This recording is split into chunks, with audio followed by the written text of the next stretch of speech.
Hi అండి, అందరూ ఎలా ఉన్నారు? బాగున్నారా?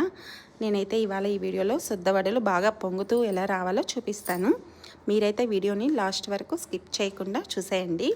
ఫస్ట్ సొద్దలనైతే నీట్గా రాళ్ళు అవేం లేకుండా క్లీన్ చేసుకొని మిక్సీ పట్టించుకొని పక్కన పెట్టుకోవాలి. అలానే బెల్లాన్ని కూడా కొంచెం వాటర్ వేసి బెల్లం కరిగించి పెట్టుకోవాలి.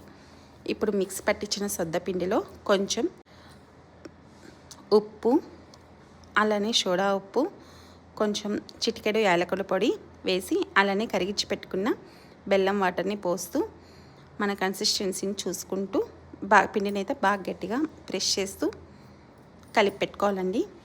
అలానే కలిపి పెట్టుకున్న పిండిని కొంచెం సేపు నాననివ్వాలి. నేనైతే ఇక్కడ సొద్దలకి 1 kg సొద్దలకి 1/2 కిలో బెల్లం అయితే తీసుకున్నాను.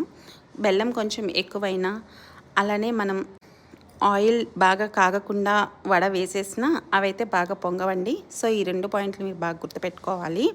ఆయిల్ బాగా డీప్ ఫ్రై అయ్యాకని వడలు వేసుకోవాలి. చూడండి ఎంత బాగా పొంగాయో. మీరు కూడా ఇలానే ప్రాసెస్లో చేస్తే ఇలానే పొంగుతాయి. వీడియో నచ్చిందా? అయితే లైక్ చేయండి, సబ్స్క్రైబ్ చేయండి.